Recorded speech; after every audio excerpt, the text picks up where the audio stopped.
जय जगन्नाथ दर्शक बंधु। प्रिय दर्शक बंधु 22/10 अर्थात श्रवणा नक्षत्र ओ मकर राशि।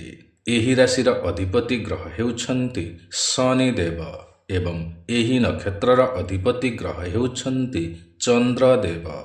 ଏଣୁ ଏହି ରାଶିର ବ୍ୟକ୍ତିମାନଙ୍କ ଉପରେ ଜୀବନ ସାରା ଶନି ଓ ଚନ୍ଦ୍ରଙ୍କର ପ୍ରଭାବ ଦେଖିବାକୁ ମିଳିଥାଏ ଏବଂ ଏହି ରାଶିର ବ୍ୟକ୍ତିମାନେ ଚନ୍ଦ୍ର ମହାଦଶାରେ ଜନ୍ମ ହୋଇଥାନ୍ତି ବା ଏମାନଙ୍କର ଜନ୍ମ ସମୟକୁ ଚନ୍ଦ୍ର ମହାଦଶା କିଛି ବାକି ରହିଥାଏ।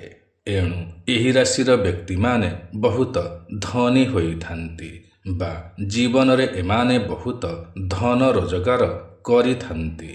ଏମାନେ ନିଜ ଜୀବନରେ ଜମି, ଘର ଓ ଗାଡ଼ି କିଣିଥାନ୍ତି।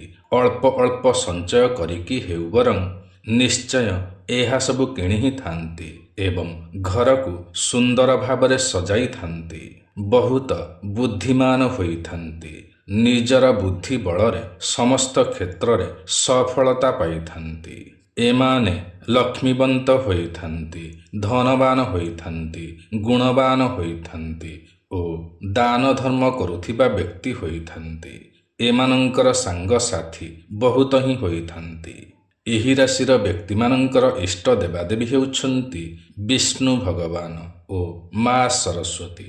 ଏଣୁ ଏମାନେ ମା ସରସ୍ୱତୀଙ୍କର ଆରାଧନା କରିବା ଉଚିତ ଅଟେ। ଏହାଦ୍ୱାରା ଏମାନଙ୍କୁ ମା ସରସ୍ୱତୀଙ୍କ ଠାରୁ ବାକ୍ସିଦ୍ଧିର ବରଦାନ ମିଳିଥାଏ।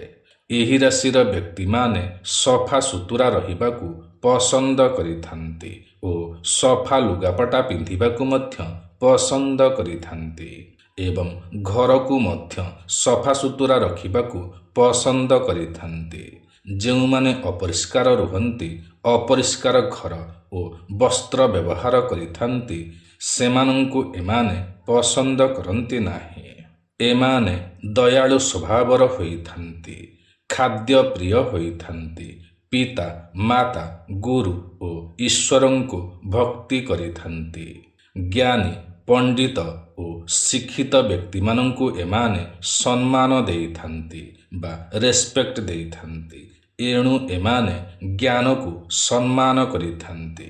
ଭଲ କଥା ବା ମିଠା କଥା କହିଥାନ୍ତି, ସୁନ୍ଦର କଥା କହିଥାନ୍ତି, ମଲ୍ଟିଟାସ୍କିଂ ହୋଇଥାନ୍ତି ଅର୍ଥାତ ଗୋଟିଏ ସମୟରେ ଅଧିକ କିଛି କରିପାରନ୍ତି। ମିଠା ମିଠା କଥା କହିଥାନ୍ତି, ନରମ ହୃଦୟର ହୋଇଥାନ୍ତି, ପରିଶ୍ରମୀ ହୋଇଥାନ୍ତି, ହାର୍ଡୱାର୍କ କରିବାକୁ ପସନ୍ଦ କରିଥାନ୍ତି, ପୁରୁଣା କଥାକୁ ମନେ ପକାଇ କଷ୍ଟ ପାଇବାକୁ ପସନ୍ଦ କରନ୍ତି ନାହିଁ ଏବଂ ପ୍ରତିଶୋଧ ନେବାକୁ ମଧ୍ୟ ପସନ୍ଦ କରନ୍ତି ନାହିଁ ବା ରିଭେଞ୍ଜ ନେବାକୁ ମଧ୍ୟ ପସନ୍ଦ କରନ୍ତି ନାହିଁ। ଏଣୁ ଲୋକମାନଙ୍କୁ ଏମାନେ କ୍ଷମା କରି ଆଗକୁ ଯିବାକୁ ପସନ୍ଦ କରିଥାନ୍ତି। ଇମୋସନାଲ ହୋଇଥାନ୍ତି ବା କୋମଳ ହୃଦୟର ହୋଇଥାନ୍ତି। ଏମାନଙ୍କର 35ରୁ 45 ବର୍ଷ ମଧ୍ୟରେ ଜୀବନର ଚକ୍ର ବଦଳି ଯାଇଥାଏ ବା ଜୀବନରେ ଏମାନଙ୍କର ସ୍ଥିରତା ବା ସ୍ଥାୟିତ୍ୱ ଆସିଥାଏ। ଏମାନଙ୍କର ଆର୍ଥିକ ସ୍ଥିତି ବହୁତ ଭଲ ହୋଇଥାଏ। ଯାହା ଦେଖନ୍ତି ତାହାକୁ ବହୁ ଶୀଘ୍ର ଶିଖି ଯାଇଥାନ୍ତି। ଭଲ ବ୍ୟବସାୟୀ ମଧ୍ୟ ହୋଇଥାନ୍ତି। ବୈବାହିକ ଜୀବନରେ ଏମାନଙ୍କର ଅଶାନ୍ତି ଦେଖା ଦେଇଥାଏ। ସ୍ୱାମୀ ସ୍ତ୍ରୀ ମଧ୍ୟରେ ସର୍ବଦା କିଛି ନା କିଛି ଯୁକ୍ତି ତର୍କ ଲାଗି ରହିଥାଏ। ଏମାନଙ୍କର ପ୍ରାୟତଃ କର୍ଣ୍ଣ ରୋଗ, ଚର୍ମ ରୋଗ ଓ ପେଟ ରୋଗ ସମସ୍ୟା ଦେଖା ଦେଇଥାଏ।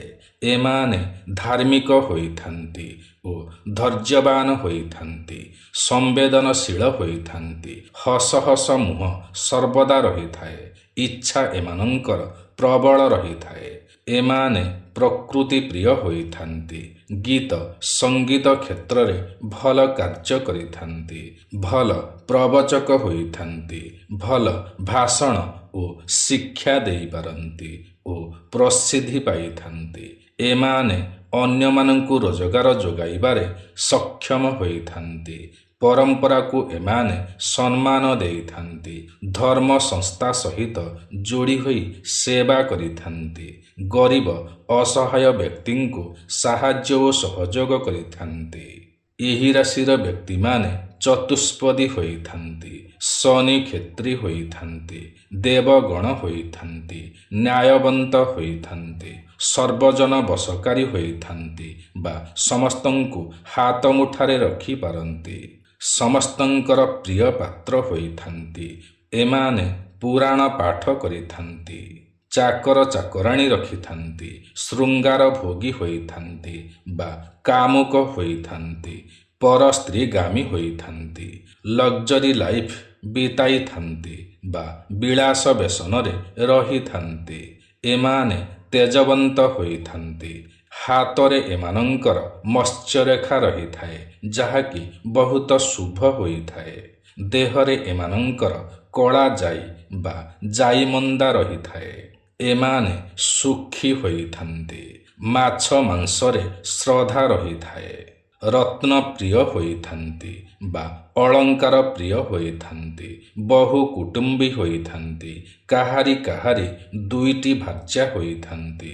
ଭଲ ନୃତ୍ୟ ମଧ୍ୟ କରିପାରନ୍ତି। ଶ୍ରୀମନ୍ତ ହୋଇଥାନ୍ତି, କୀର୍ତ୍ତିବାନ ହୋଇଥାନ୍ତି, ଧନୀ ହୋଇଥାନ୍ତି, ଧର୍ମ ବିଚାରକ ହୋଇଥାନ୍ତି, ବିନୟବନ୍ତ ହୋଇଥାନ୍ତି, ବାୟୁ ତତ୍ଵର ହୋଇଥାନ୍ତି। ଏମାନଙ୍କ ପାଇଁ ଶୁଭ ଦିଗ ହେଉଛି ଉତ୍ତର ଦିଗ।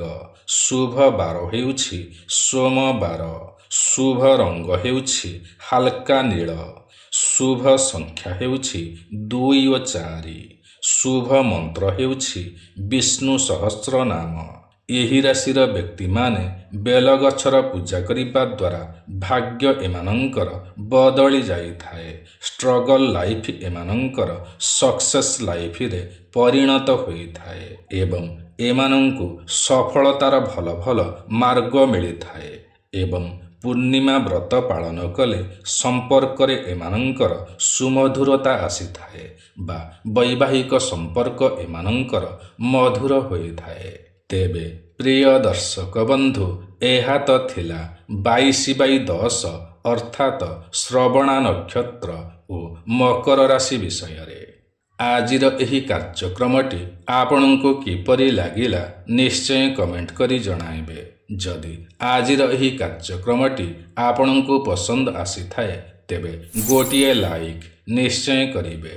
ଯଦି ଆପଣ ଆମର ଏହି ୟୁଟ୍ୟୁବ୍ ଚ୍ୟାନେଲ ଓଡ଼ିଆ ଜ୍ଞାନସାଗରରେ ନୂଆ ଅଟନ୍ତି ଏବଂ ଏଯାଏଁ ସବସ୍କ୍ରାଇବ୍ କରିନାହାନ୍ତି ତ ତୁରନ୍ତ ସବସ୍କ୍ରାଇବ୍ କରିନିଅନ୍ତୁ, କାରଣ ଆମର ଏହି ୟୁଟ୍ୟୁବ୍ ଚ୍ୟାନେଲରେ ଏହିପରି ଅନେକ ଭଲ ଭଲ ଭିଡ଼ିଓମାନ ସର୍ବଦା ଅପଲୋଡ଼ କରାଯାଇଥାଏ, ଯାହାକି ଆପଣଙ୍କର ଜ୍ଞାନର ସୀମାକୁ ବଢ଼ାଇଥାଏ।